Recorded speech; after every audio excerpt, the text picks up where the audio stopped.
जय हिंद दोस्तों। तो स्टार्ट करते हैं आज हमारा बायोलॉजी का थर्ड लेक्चर। पहले दो लेक्चर में हमने समझा कि जो सेल होता है वो क्या होता है, किस तरीके से जो सेल है उसके पार्ट्स होते हैं, सेल के अंदर क्या क्या होता है। आज उसी को हम डिस्कस करते हैं आगे। ठीक है, तो सेल में हमने समझा था, एक न्यूक्लियस भी समझा था। ये सेल का मान लो एक स्ट्रक्चर है, तो सेल में हमने देखा था एक न्यूक्लियस भी होता है। तो ये न्यूक्लियस का जो है स्ट्रक्चर है। सो न्यूक्लियस के अंदर ये जो रेड रेड आपको दिखाई दे रहा है, ये क्या है, ये न्यूक्लियस है। और बाहर की जो लेयर है उसको बोलते हैं क्रोमेटिन। न्यूक्लियस का मेनली क्या काम होता है उसे समझने से पहले मैं आपको ये पूछता हूँ कि आपकी बॉडी जो है वो किस तरीके से रिएक्ट करती है। अगर आपको जैसे कि आपको कहीं पे जले, अगर या फिर आपको कहीं पे लगे, तो सबसे पहले कहाँ से आपको पता चलता है कि आपको लगे, तो सिग्नल कहाँ पे आता है, सबसे पहले ब्रेन को भेजता है। ब्रेन से फॉर एग्जाम्पल अगर आपके फेस पे कहीं पे मक्खी या कुछ बैठा हो, तो ऐसे हाथ ऐसे कैसे हो जाता है उसको उड़ाने के लिए, किस तरीके से, कौन उसको वो जो सारे इशारे देता है, वो होता है ब्रेन। सबको पता है कि ब्रेन जो है वो पूरी बॉडी को कंट्रोल करता है, आपको कहाँ जाना है, क्या खाना है, किस तरीके से बिहेव करना है, सब कौन कंट्रोल करेगा, वो करेगा brain. So brain is the important factor in the body. So उसी तरीके से जो है न्यूक्लियस है वो सबसे ज्यादा इंपॉर्टेंट फैक्टर है किसमें, जब हम सेल की बात करते हैं। सबसे इंपॉर्टेंट थिंग क्या है, इंपॉर्टेंट पार्ट क्या है सेल का, वो है न्यूक्लियस। न्यूक्लियस क्या करता है, पूरे सेल को कंट्रोल करता है कि सेल में क्या होगा, किस तरीके से जो है बाहर की चीज सेल में अंदर आएगी, सेल से क्या चीज बाहर जाएगी, सेल कब डिवीजन करेगा, खुद को डिवाइड करेगा, लाइजोसोम किस तरीके से वर्क करेगा, वैक्यूल किस तरीके से वर्क करेंगे, ठीक है, राइबोसोम किस तरीके से वर्क करेगा, वो सब कुछ कौन करेगा, डिसाइड करेगा, न्यूक्लियस करेगा। न्यूक्लियस जो है वो हेड है किसका, सेल का। और सेल को पूरे कंट्रोल करेगा कौन, न्यूक्लियस। इसीलिए इसको कहा जाता है ब्रेन ऑफ द सेल भी कहा जाता है। जिस तरीके से हमारी बॉडी का ब्रेन हमारी पूरी बॉडी को चलाता है, उसी तरीके से न्यूक्लियस, पूरे न्यूक्लियस को चलाने के लिए क्या, पूरे सेल को सॉरी चलाने के लिए क्या, न्यूक्लियस काम होता है। न्यूक्लियस की मदद से पूरे सेल को चलाया जाता है। और न्यूक्लियस जो बना होता है वो किसका बना होता है, उसमें 80% लगभग 80% क्या होता है, प्रोटीन पाया जाता है। 80% जो न्यूक्लियस में क्या पाया जाता है, उसमें प्रोटीन पाया जाता है। और सबसे पहले जो न्यूक्लियस की खोज करी, देखा गया न्यूक्लियस किसको, रॉबर्ट ब्राउन। सो रॉबर्ट ब्राउन ने डिस्कवर करा किसको, न्यूक्लियस को। ठीक है, होप करता हूँ न्यूक्लियस आपको अच्छे से समझ आया होगा। न्यूक्लियस क्या होता है, इसका क्या पार्ट है, ठीक है, पूरी बॉडी को कंट्रोल करता है, हर बॉडी को सिग्नल यही देता है। लाइजोसोम को अगर कहीं पे कुछ काम करना होगा तो ये बताएगा उसको, कहाँ पे किसी चीज की कमी है ये बताएगा, कहाँ कोई ज्यादा हो रहा है ये बताएगा, हर चीज को कंट्रोल करेगा न्यूक्लियस। उसके बाद हम चलते हैं लाइजोसोम। लाइजोसोम क्या होता है, मैंने 2-3 बार वर्ड यूज कर लिया लाइजोसोम, बट होता क्या है ये लाइजोसोम। लाइजोसोम फॉर एग्जाम्पल ये ऐसे मान लो कि जब आपने देखा होगा कुछ पेड़ है, पेड़ छोड़ो, आप फल की एग्जाम्पल लो, आपके घर में अगर फल रखे होंगे, तो अगर थोड़ा सा वो सड़ना स्टार्ट हो तो वो क्या करता है, पूरी आस्ता से पूरे फल को खराब कर देता है। अगर एक फल जो खराब हो तो वो बाकी के पूरे जितने भी होंगे आपके बकेट में, जितने भी फल और होंगे उनको खराब कर देगा। एप्पल ले लो, अगर एक एप्पल खराब होगा तो पूरे सबको एप्पल को खराब कर देगा। तो आप क्या करोगे, जो एप्पल खराब होगा उसको निकाल के फेंक दोगे। क्यों, क्योंकि अगर उसको नहीं निकाल लोगे तो वो बाकी के एप्पल्स को भी खराब करेगा। तो क्या किया आपने, जो खराब था उसको उठाया और बाहर निकाल। वैसे अगर बॉडी में कुछ खराब हो जाए तो कौन बाहर निकाल के फेंकेगा उसको, कौन उसको दूर करेगा, वो किसका काम है, वो है लाइसोसोम का। लाइसोसोम का क्या काम है, सेल में अगर कुछ भी खराब होता है, सेल और सेल से बनी है बॉडी, तो मान लो कि अगर सेल का वो ठीक करे तो पूरी बॉडी में सेल ही सेल है, कौन करेगा, लाइसोसोम पूरी बॉडी में करेगा। जैसे ही कुछ भी ऐसी एक्टिविटी हुई जो बॉडी के खिलाफ है, जैसे कुछ बैक्टीरिया घुसा और उसने कुछ तोड़ा, जैसे कि बोलते हैं ना छेड़खानी करी कुछ बॉडी में, तो अगर कुछ भी उसने चीज करी तो वो कौन संभालेगा, लाइसोसोम। लाइसोसोम क्या करेगा, जैसे कोई चीज खराब होगी उसको डाइजेस्ट कर लेगा, उसको पचा लेगा और उसको खत्म कर देगा कहीं पर। अगर कहीं बॉडी पे कुछ लग जाए, मान लो कि आपकी फिंगर में लगी, तो देखो ना आपके जो ब्लड निकलता है बाहर, ब्लड निकला और वो सेट हो जाता है। क्यों हो जाता है, क्योंकि जैसे ब्लड ऑक्सीजन के कॉन्टैक्ट में आता है वो जमना स्टार्ट हो जाता है। और ऐसा आप देखोगे वो लेयर साफ होती जाती है और एक नई लेयर आती जाती है। नई लेयर जो आ रही है वो होती है सेल की वजह से डिवीजन हो रही है, ठीक है। और जो पहली जो लेयर है वो साफ हो रही है, वो देखते हो ना आपकी अचानक से आप पता भी नहीं चलता वो कब दिनों में एक आधे हफ्ते में पूरा साफ हो जाता है। तो वो काम किसका, लाइसोसोम का। लाइसोसोम क्या करता है, उस चीज को पचा लेता है, जो चीज खराब होगी उसको पचाएगा और उसको खत्म कर देगा।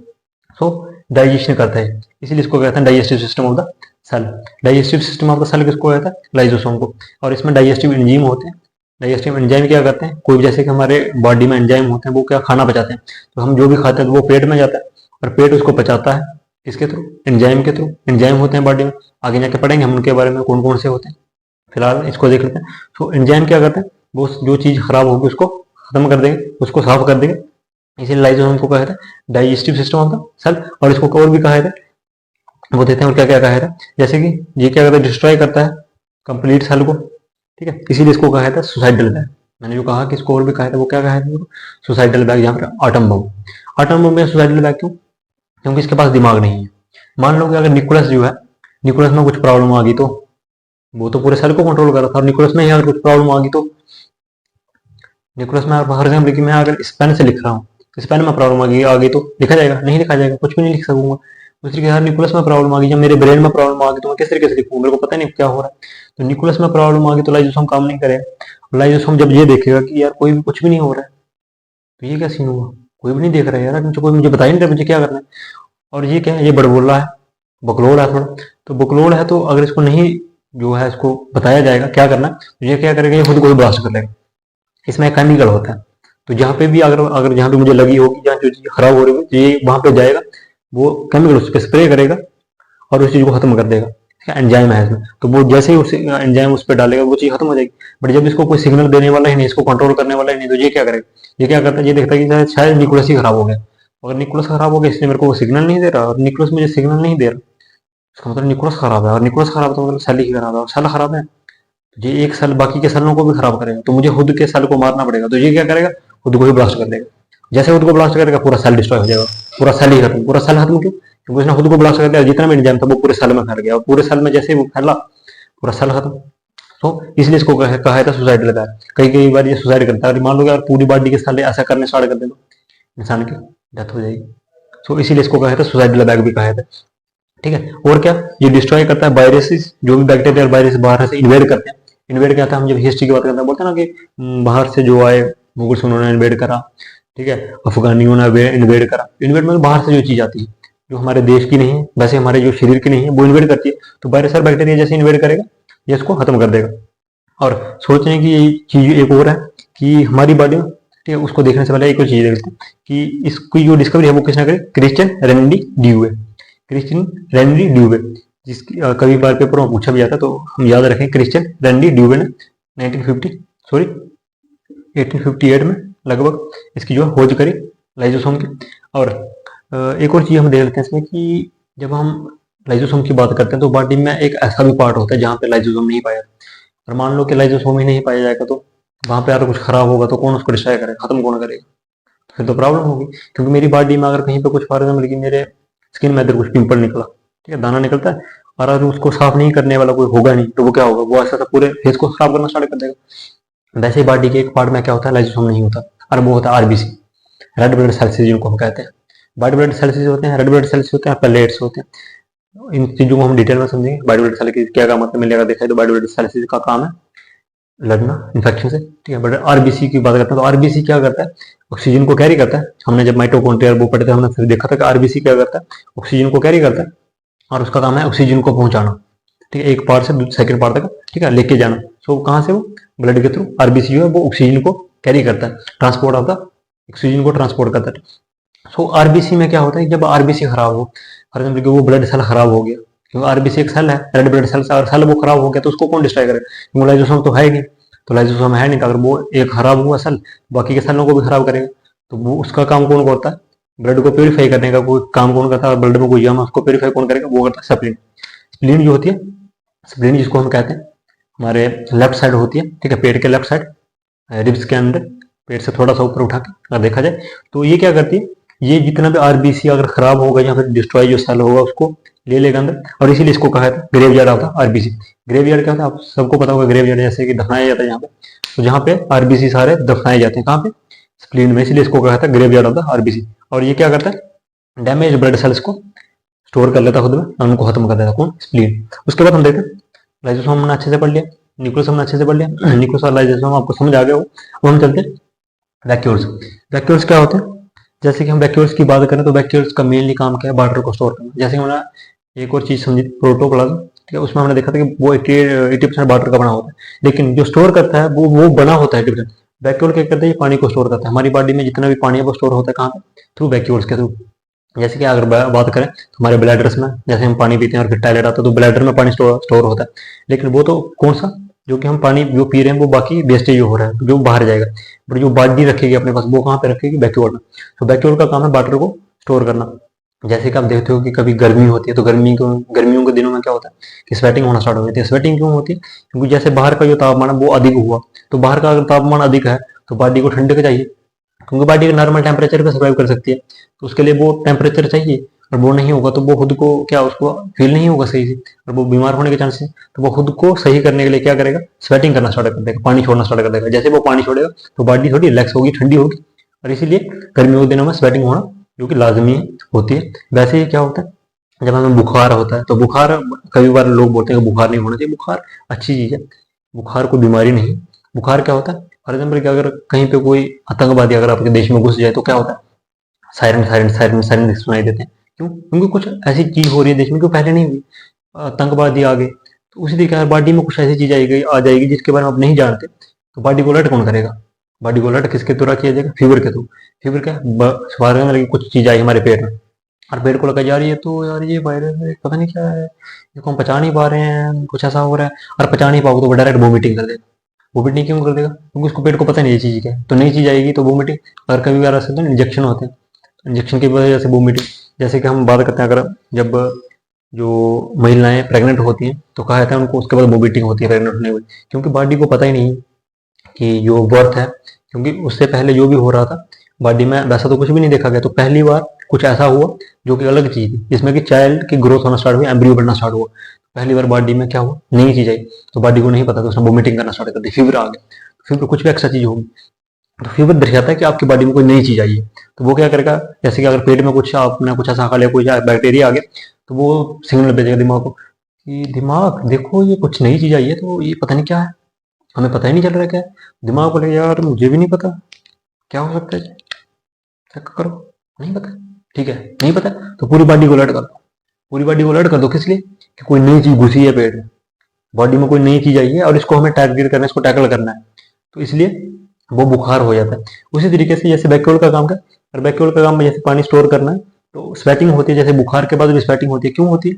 क्योंकि बैक्यूल जो है वो पानी छोड़ना स्टार्ट कर देते हैं, क्योंकि जब बुखार होगा तो मतलब बॉडी हीट अप होगी, फिर उसको ठंडा भी तो करना होगा, ठंडा कैसे होगा? वो जैसे पानी छोड़ेगा। अगर प्लांट्स की बात करें तो प्लांट्स में जैसे हम रेगिस्तान में जाएं, राजस्थान जैसी जगहों पे, तो वहाँ पे जो प्लांट्स होते हैं, कुछ प्लांट्स ऐसे होते हैं जिनमें पत्तियां नहीं होती। पत्तियां क्यों नहीं होती? वो खुद की पत्तियों को छोड़ देते हैं। क्यों छोड़ देते हैं? क्योंकि गर्मियों के दिनों में रेगिस्तान में वैसे ही पानी कम है, और पानी कम है तो उनको पानी अधिक चाहिए होगा, क्योंकि गर्मी ज्यादा पड़ेगी। और ऊपर से पत्तियां क्या करती हैं, वो पानी को छोड़ देती हैं। सबसे ज्यादा पानी छोड़ता है पेड़ में कौन? पत्तियां। और अगर पत्तियों को नहीं वो तोड़े, खुद की पत्तियों को जाड़े नहीं, वो पत्तियां सारा पानी छोड़ देंगे, और पानी छोड़ देंगे तो क्या होगा? प्लांट की डेथ होगी। इसीलिए वो क्या करते हैं, पानी छोड़ देते हैं। इसलिए गर्मियों के दिनों में आप देखोगे बहुत सारे पेड़ जो है वो पत्तियां छोड़ देते हैं। क्यों? क्योंकि गर्मियों के दिनों में जो गर्मी अधिक है तो पानी की अधिक जरूरत है। ठीक है, तो वो हम देखते हैं। तो एनिमल्स में जो है वो बैक्यूल छोटा पाया जाता है, प्लांट्स में बड़ा पाया जाता है। प्लांट्स में बड़ा क्यों पाया जाता है? इसके पीछे का रीजन ये है कि प्लांट्स का जो मेन काम है जो खाना बनाने का, वो किससे होता है? पानी, हवा जिसको हम CO2 लेता है वो, और सन की लाइट से। ये तीन चीजें मेन है, बाकी के न्यूट्रिएंट्स वो रूट से लेता है। ठीक है, वो थोड़ी बहुत चीजों की जरूरत होती है, बट मेन क्या है? CO2, वाटर और सनलाइट। इससे वो क्या बनता है? खाना बनता है। इसीलिए उसमें बैक्यूल का जो बड़ा होना लाजमी है। देन हम देखते हैं नेक्स्ट देखते हैं प्लास्टिड। बैक्यूल आपको समझ आएगा प्लास्टिड क्या होता है। प्लास्टिड मेनली किस में पाया जाता है? सिर्फ प्लांट्स में पाया जाता है, एनिमल्स में प्लास्टिड नहीं पाया जाता। ठीक है, प्लास्टिड का जो काम है वो क्या है, वो समझने से पहले हम ये देखते हैं जो प्लास्टिड है वो सबसे बड़ा होता है सेल, जो सबसे बड़ा सेल है प्लांट में वो कौन सा होता है? वो प्लास्टिड है। प्लास्टिड सबसे बड़ा, जैसे कि हमने ह्यूमन में देखा तो सबसे बड़ा सेल कौन सा था? ओवम, एग यहाँ पे इसको कहते हैं। और मेल्स में स्पर्म सबसे छोटा। वैसे ही अगर देखा जाए सबसे बड़ा अगर सिर्फ ह्यूमन एनिमल्स में तो ओस्ट्रिच एग का सबसे बड़ा था, सबसे छोटा माइकोप्लाज्मा था। ये हमने देख लिया। अब हम प्लांट्स की जब बात करते हैं, प्लांट में सबसे बड़ा सेल क्या है? प्लास्टिड है। ठीक है, उसके बाद प्लास्टिड जो है उसकी तीन टाइप्स है।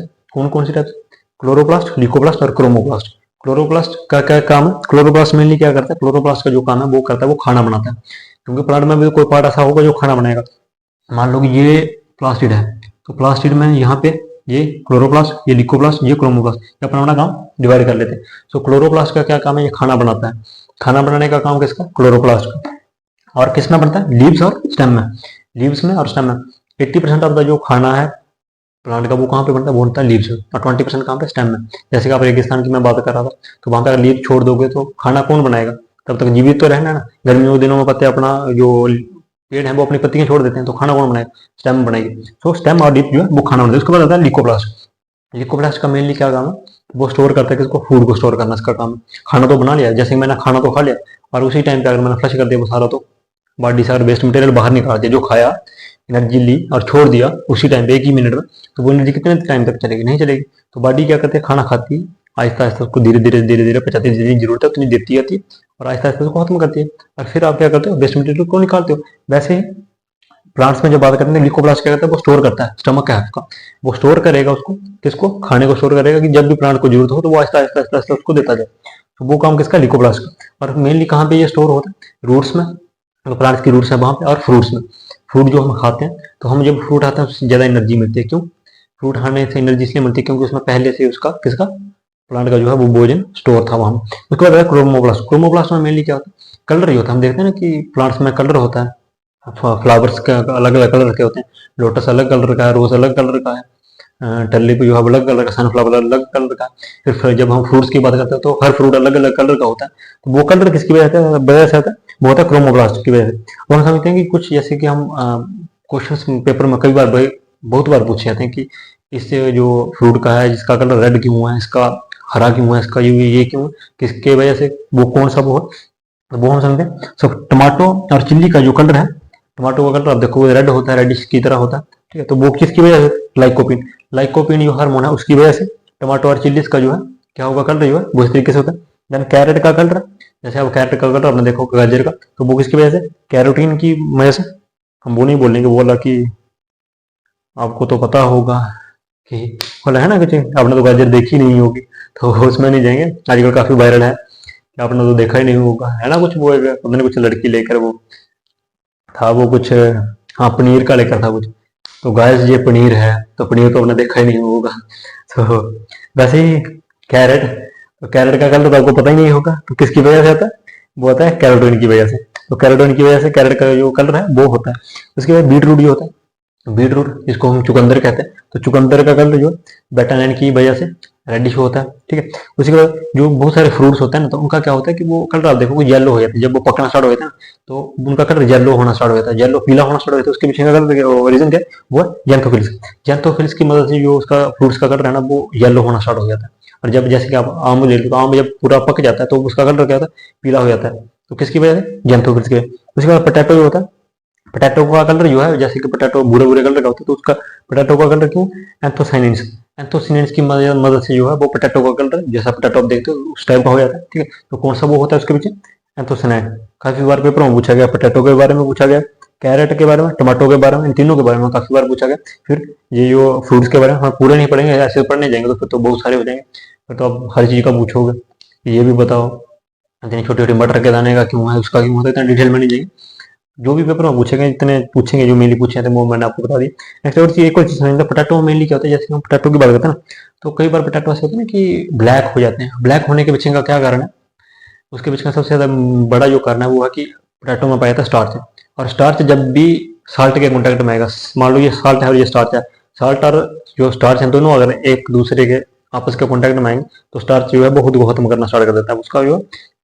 तो इसीलिए जो स्टार्च के कॉन्टेक्ट में जब ऑयल आता है, तो सॉरी साल्ट आता है किसके, स्टार्च के कॉन्टेक्ट में, तो जो स्टार्च है वो ब्लैक होना स्टार्ट हो जाता है।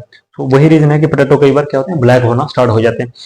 उसी के बाद बात करते हैं ह्यूमन बॉडी की। तो ह्यूमन बॉडी की अगर बात करें, ह्यूमन बॉडी में भी एक हर जगह मेरा कलर ऐसे कि स्किन कलर का है, तो स्किन कलर जो है वो कहाँ से आता है, वो है मेलेनिन।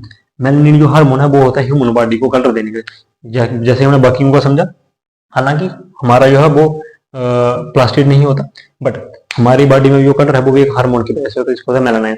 मेलानाइन कलर की वजह से, जैसे कि मैं कलर कॉम्प्लेक्स में नहीं जाऊंगा कि कलर इस तरीके के, क्योंकि हर कलर जो है वो नेचर का बनाया हुआ, ठीक। और इस चीज पे हमें ज्यादा वो नहीं करना चाहिए। बट हाँ, अगर आप देखो कि कुछ लोग ज्यादा सावले होते हैं और कुछ ज्यादा गोरे होते हैं, तो जो जितना सावला होगा मान लो कि उसमें सबसे ज्यादा मेलानिन होगा, और जिसमें कम मेलानिन है वो उतना ही गोरा होगा।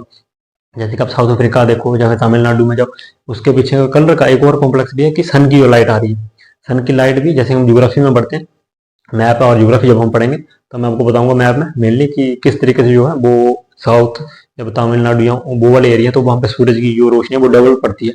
डबल क्यों, क्योंकि जब हम बात करते हैं तो सन, ये हमारी एक रेखा होती है, सॉरी इस छोड़ो, अच्छा उसमें पढ़ेंगे हम, ठीक है, मैंने पता है यहाँ पे सिर्फ इतना रहता है। सो वो क्या होता है कि कलर किसकी वजह से आता है, मेलानिन की वजह से। और अभी कुछ लोग ये भी बोलेंगे कि हमारा जो कलर है वो और गोरा होना चाहिए, मेलानिन कम करो, मेलानिन कम करो, कम करो। तो बेवकूफ़ो ऐसा करने का ट्राई मत करना। मेलानिन कम होने के भी नुकसान है। नुकसान ये है कि आप डायरेक्ट यूवी रेडिएशन जो होती है उनके कॉन्टैक्ट में आओगे, और यूवी रेडिएशन के कॉन्टैक्ट में आने से क्या होगा, स्किन कैंसर होता है, सबको पता है। और जिसका मेलानाइन जितना कम होगा स्किन कैंसर के खतरा उतना ही बढ़ेगा उसके लिए। जैसे कि आप अगर बात करो, जैसे अंग्रेज जो होते हैं यूरोपियंस, तो सबसे ज़्यादा उनमें डिसीज पाई जाती है स्किन कैंसर, क्योंकि उनमें मेलानाइन बहुत कम होता है।